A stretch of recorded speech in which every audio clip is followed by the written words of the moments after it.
ASMR Magical Tools.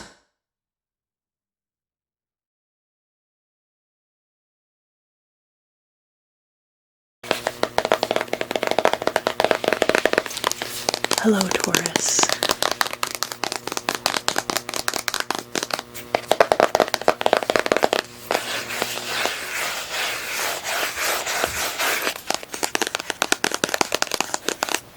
So for your February reading, I wanted to, first of all,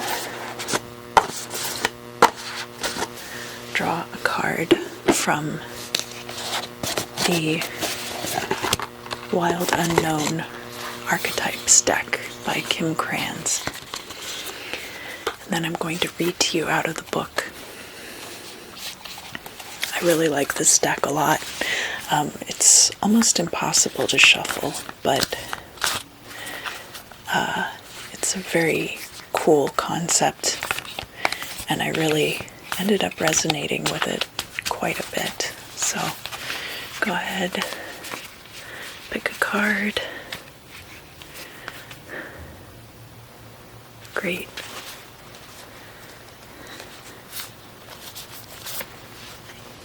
And the card that you have chosen. Oh, we got two. I'll pull the one on the bottom. We have to save some secrets for everyone else, right? You can't just hoard all of the divination for yourself, Taurus. The card that you have gotten is the Nectar.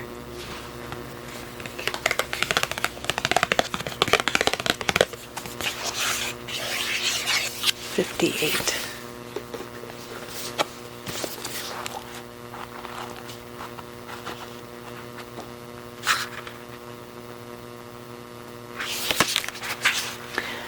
Similar to the medicine, the elixir, the garden. In Hindu mythology, there is a miraculous substance known as Amrit, or nectar, that contains infinite healing power.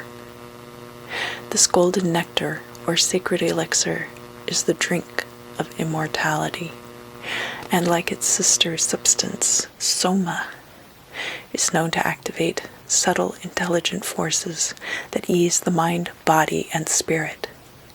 Though esoteric, these images lead us to the central energy of this archetype, the sweet, potent, heavenly essence that lubricates our spirit back to life.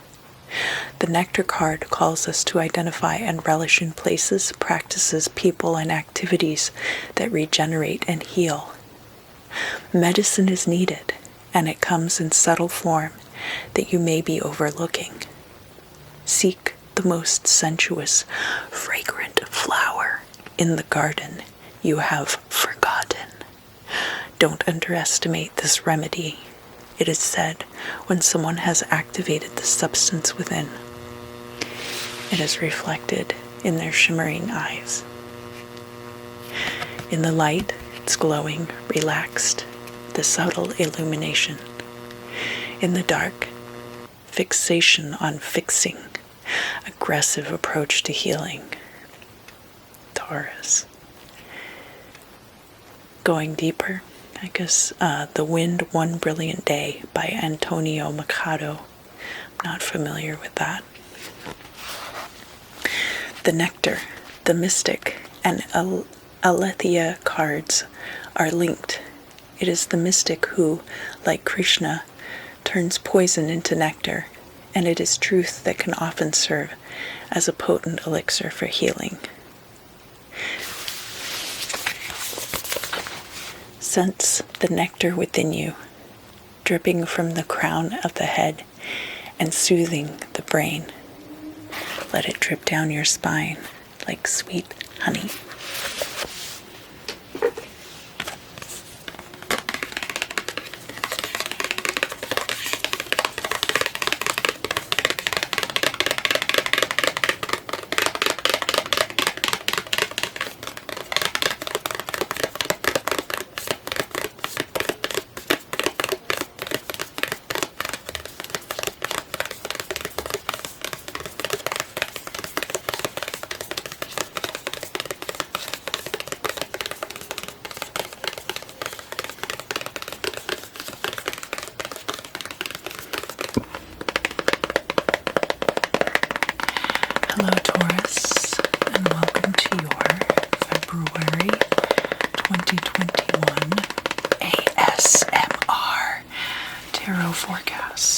So, for February, I will be using the Tarot of the Holy Light deck, and then I'm also going to use the Brotherhood of Light deck. And I decided to pair these two decks not just because they both have the word light in the name, but because of the correspondences. They use the same kinds of correspondences, whereas the Golden Dawn, as I've mentioned before, the correspondences are slightly different.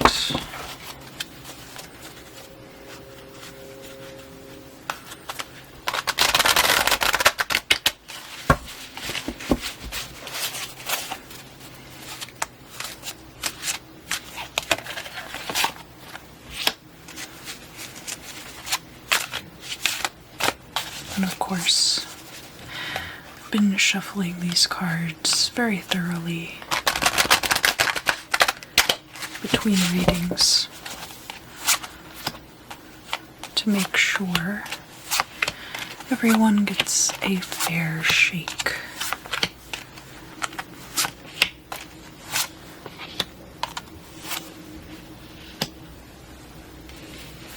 I think I can move these over just a bit too.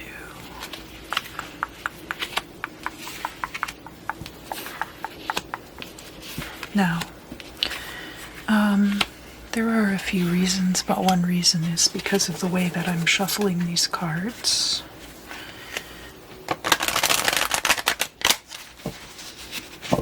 All the cards will be upright, and I won't be reading reversals with this Tarot of the Holy Light deck.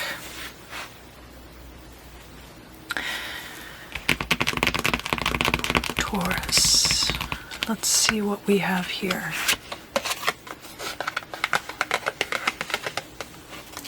Starting out your reading, we have the Emperor.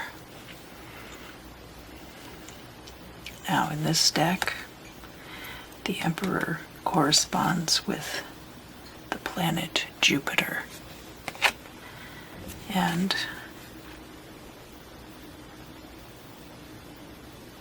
the Emperor can correspond with Aries. But in this deck, particularly, they are focusing on his Jupiterian aspects, which is dominion over everything in the sky, the heavenly bodies, the sun and the moon. You show this eagle rising up out of the orb here, representing the celestial plane. And also up here in his hand, he's got a holy hand grenade. And I point that out because the symbolism of the holy hand grenade is similarly shaped as this eagle rising out of the celestial sphere. So, at this point, you have dominion over the heaven and the earth, order in your life, substance, stability. This is crossed by another 4.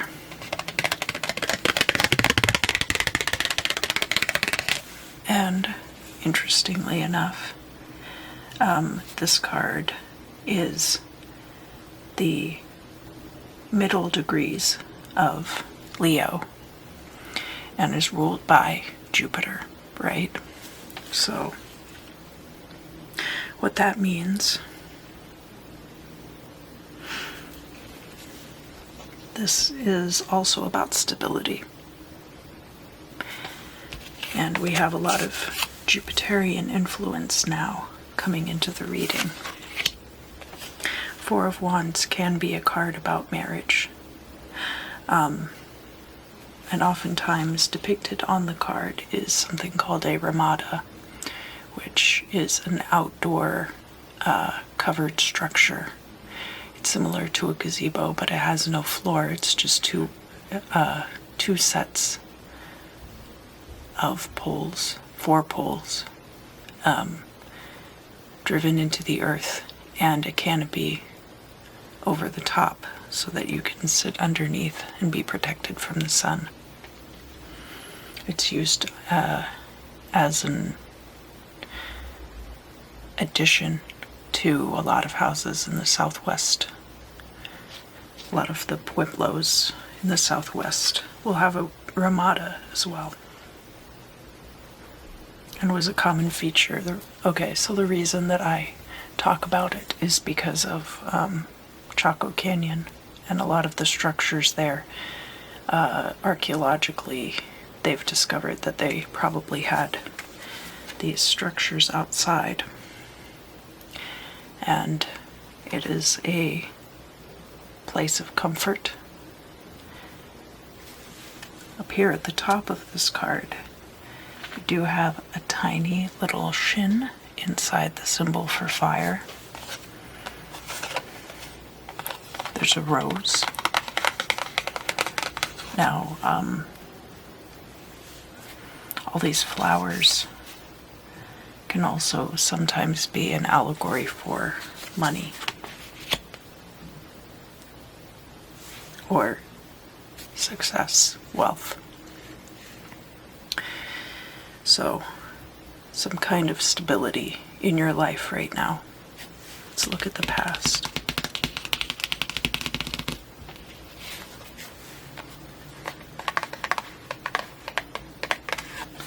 We have the Hermit, and in this Tarot of the Holy Light deck, they have chosen to correspond Leo with the Hermit. Now, this emphasizes a solar aspect, and so on this card, he's being given a solar aspect. The divine light encompassing him, enlightenment, and a white dove looking over all this green serpent dragon beneath his feet. Could be a time in which you became enlightened, and that has led you to this stability that we're seeing here.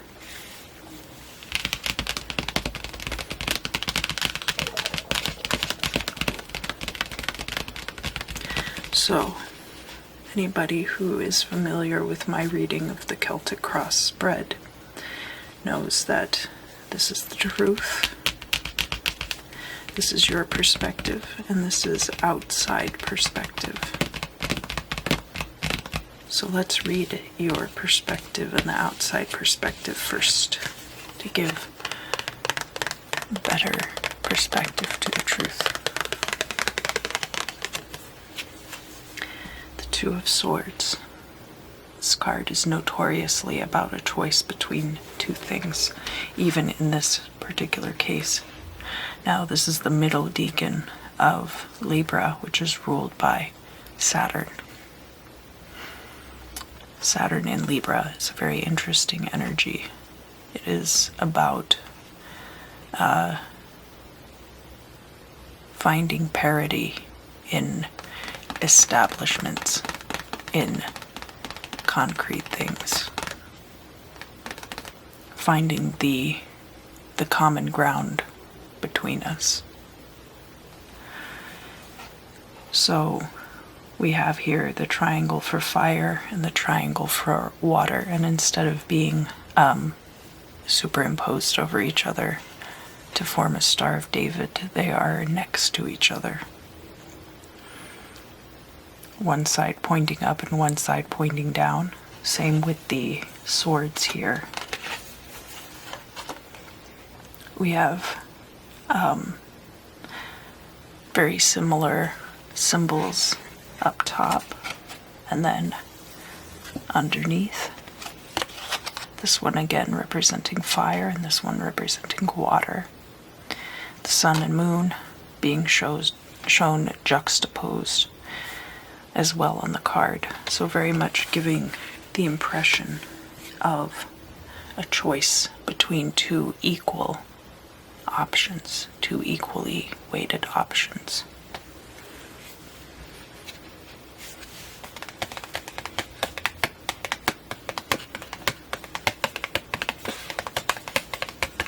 Here is the outside perspective, which is the Wheel of Fortune, and it looks like they are showing this as being Virgo's card in this deck. But the symbol down there is a little difficult to decipher. On this Wheel of Fortune card, it's pretty typical. You've got the fixed signs in the corners: Leo, your sign Taurus, Scorpio, but always represented by an eagle, and Aquarius, represented by the man. The Ouroboros, this time in lemniscate form, depicting its plight for all eternity. And the regal symbol of the winged lion straddling this form.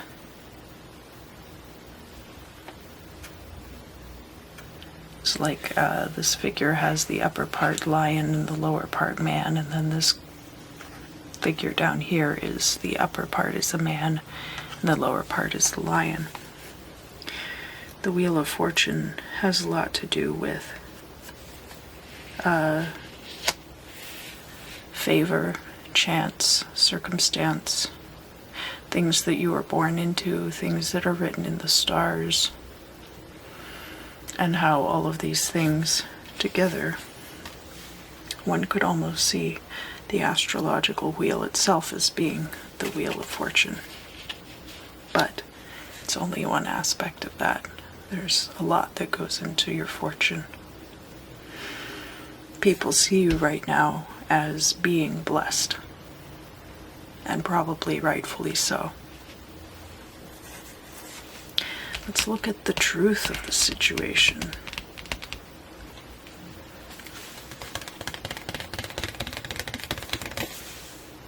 We have the King of Cups. This is interesting. We've got, I don't remember the name of this archon back here, but I believe this represents an archon from Gnosticism. He's got his cup here, but he's reaching for the sun and the moon. He's not reaching for this cup, and therefore the cup is floating away from him and is in danger of being lost. We also have, it's very interesting that this figure up here, almost a divine figure, is blowing air down to the archon.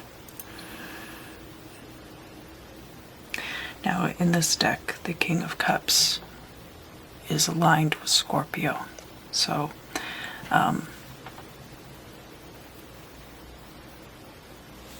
this could be a Scorpio in your life, but it doesn't have to be.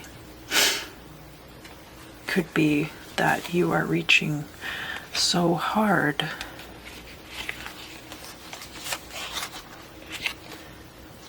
to maintain this dominion, because see, the Emperor in this card makes it look so effortless to control the sun and the moon, but the King of Cups illustrates the truth of that matter, which is that it can be very difficult to maintain that balance. And the cup ends up floating away. You might be able to control the world, but you lose your soul. That is a choice that you could make. Could be a choice that you're making right now. But these might not be equally weighted options as they appear to you. Let's look at your hopes and fears before we look at the future.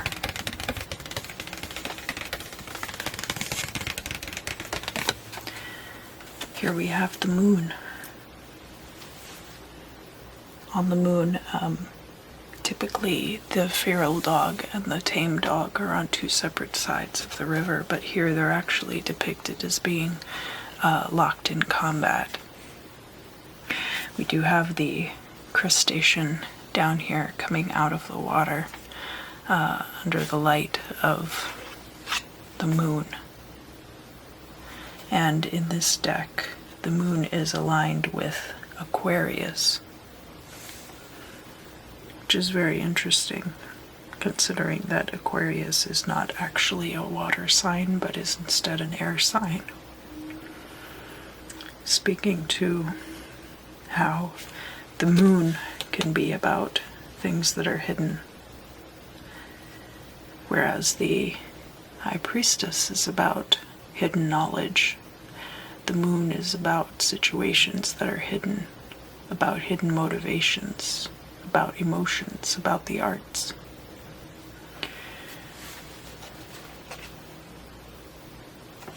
You could be afraid that there are things about this situation that are hidden,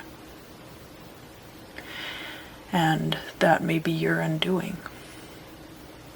You could also be hoping for artistic inspiration. Sorry, it took me a minute to find that word.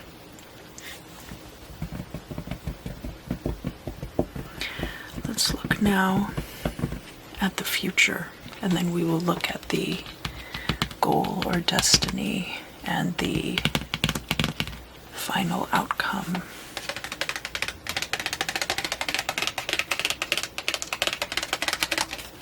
In the future here, we have the Ten of Cups, and the tens in this deck represent a water trine, so a trine between Cancer, Scorpio, and Pisces, a completion, if you will. Up here, representations of all of these elements of alchemy, as if to depict mastery over them. And this sun has tethered itself to it. So again, the sun representing this divine knowledge, much like in the Hermit card. You might be a Taurus with a lot of water in your chart. We are seeing a lot of water here. The King of Cups and the Ten of Cups. We're seeing a fair amount of fire energy with the Four of Wands and the Hermit.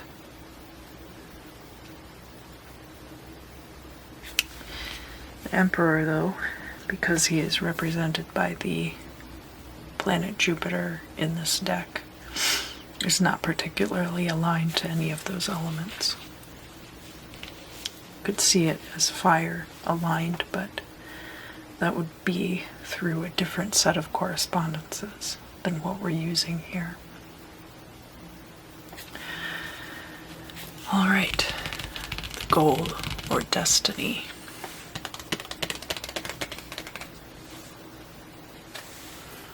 Here we have the Magician, the Magus, and in this deck he is elemental air, so bringing in more air energy.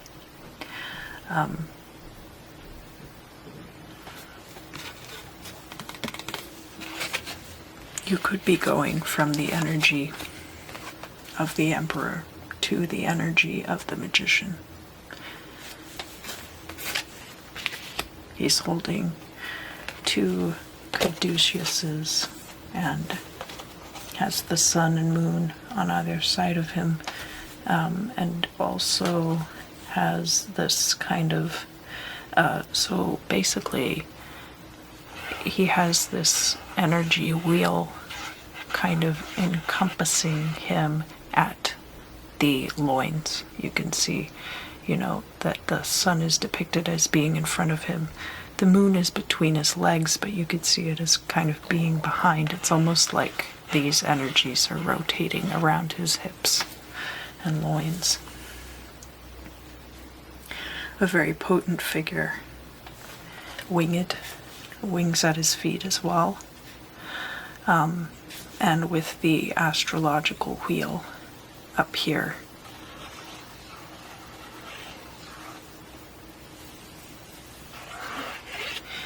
Also, if you look very carefully, you see Saturn is in Leo and Mars is in Taurus on this particular card. Mars is in Taurus right now. Taurus. The magician being somebody who's capable of ultimate manifestation. So while you may be holding it together in the present, there might be some unseen struggle going on in the future, and your ultimate goal is that you will have no problem manifesting the things that you desire when you desire them.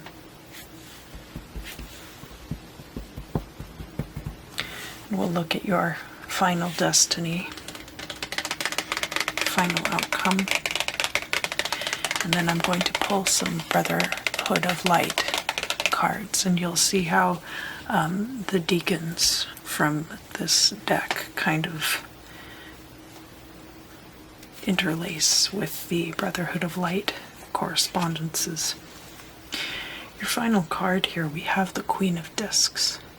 Now, in this particular deck, that is given as being a Capricorn correspondence, fellow Earth sign of Capricorn. The queens in this deck are the cardinal signs, and she is in fact holding a holy hand grenade herself. Now, because discs are Earth energy, I will be so bold as to point out that the Queen of Discs could also just be you, Taurus, sun, moon, or rising. But the Queen of Discs has a lot of dominion over the physical plane, as pointed out by, we have Ein Sof over here to the side, see? But she has this big model behind her. She's holding that holy hand grenade, and also has this depiction behind her of, looks like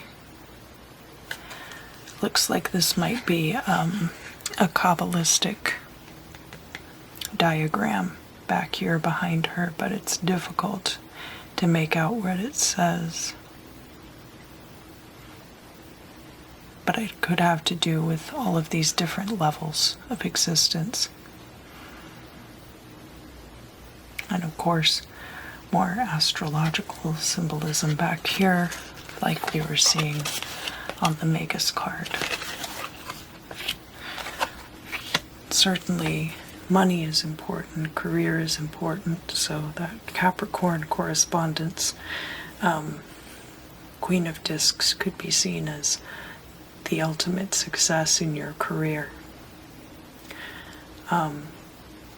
Could also be seen as stability.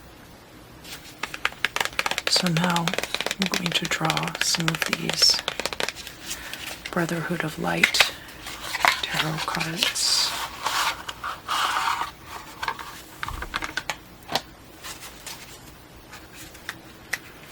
And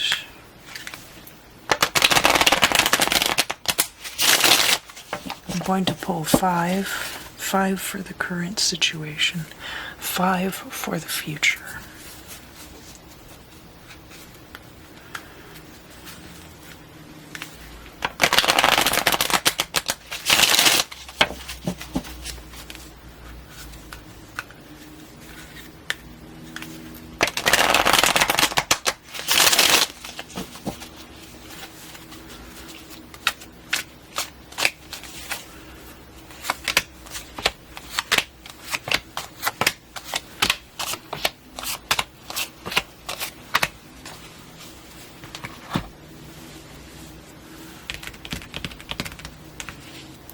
Here by this Two of Swords, we have the Six of Cups, and it's in the reverse.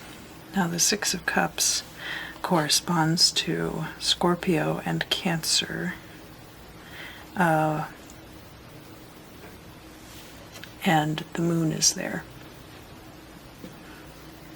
So how these two signs are paired at the top of the card, I think corresponds to some of the decans. In this particular case, this is a very dreamlike energy.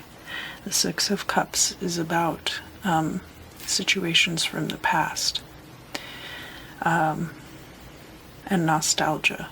But in this case, the card is in reverse. I think you're very much looking toward the future, but there still remains part of this dreamlike quality to it.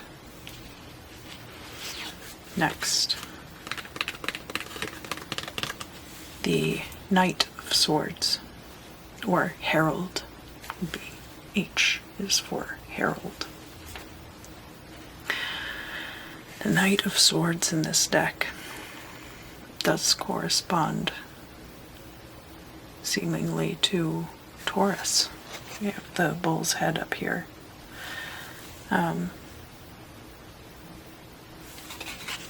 Let me just see what I can see about that.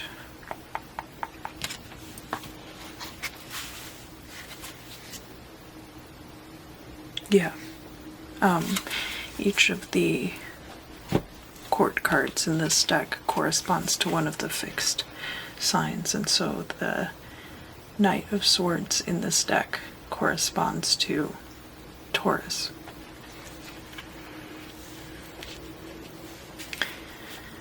Could be seen as you riding into the future. The Knight of Swords is also very good at discernment and cutting things out that no longer serve you. Here, on top of this King of Cups, we have Temperance in the reverse. And that very much speaks to what I was saying about the King of Cups here. And I also want to point out that Temperance in this deck is a Taurus card. Where the King of Cups really desires to have this balance and be able to master the sun and the moon, but is unable to do so without allowing his chalice to float away. And that is very much what we're seeing here with this Temperance card in the reverse. It takes a great deal of mastery to transfer the liquids between the two containers, a great deal of stability. And I think that will be coming in for you in the future, but you're not quite there just yet. Let's look at the next card. We have the Devil in this deck. This is Samek. It has Saturnian energy. The devil is all of these things in our lives that control us, that we make our masters.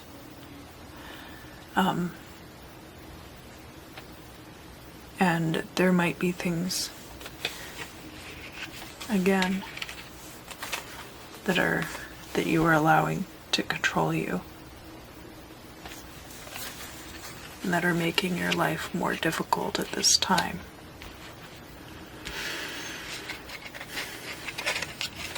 And the Wheel of Fortune, what do we have over by the Wheel of Fortune? We have the Star card, and the Star here is in the reverse. So again, I think all of these things will come to pass for you, but for the time being, you're still working on getting there. Let's go up here to the future. We have, now the moon is your hopes and fears. And we have the Queen of Swords coming out. And in this deck, the Queen of Swords is Virgo energy. Excuse me, here she's reversed. The Queen of Swords also cuts things out. But in the reverse, she can be unscrupulous, she can be harsh. This could be an air sign person who is coming out in your reading, both as this Knight of Swords down here, and perhaps you fear them being this Queen of Swords in the reverse up here.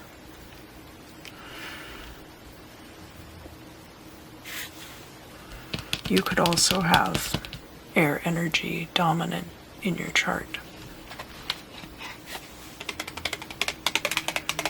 We have the Eight of Cups. The Eight of Cups is Pisces and Cancer energy, again with the moon, so similar to the Six of Cups that we're seeing here. You're looking to the future, and it looks like you are leaving things from the past behind. This Eight of Cups is about leaving behind a project that you've almost completed.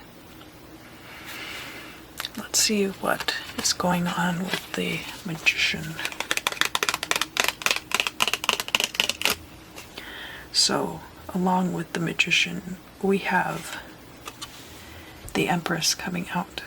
And in this deck, she has Libra energy and represents the path of Gimel, which of course transverses the void in the Tree of Life. This is a very good feminine energy to balance this kind of masculine energy that is depicted in the Magus card. So it doesn't really matter if you are more masculine leaning or more feminine leaning. And both of these cards have air energy. So we've got the Libra energy and the air elemental energy. Again, this air quality, sorry. This could definitely all represent your energy if you have air dominant in your chart somewhere.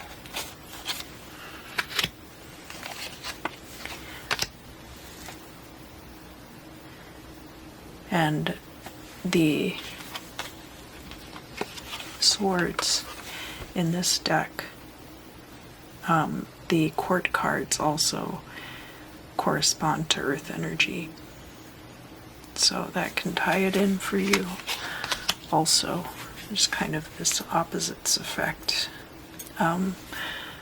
The place of absence creating a void that pulls in its opposite.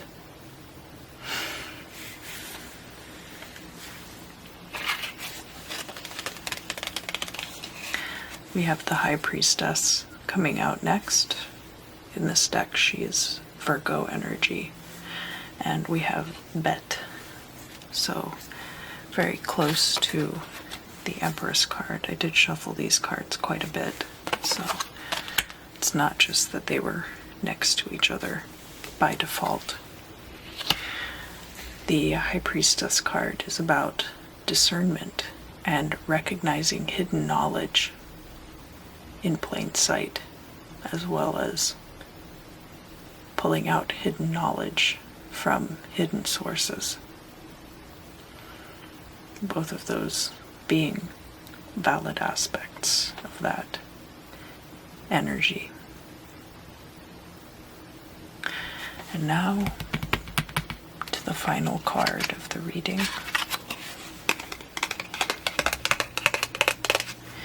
And this card is the Four of Swords. So the swords in this deck, I guess, are more aligned with earth energy, because we have here Taurus energy, and also the ruling planet of Venus. The Four of Swords is about taking rest. I think that when you achieve this place in your life, you will finally get an opportunity to rest.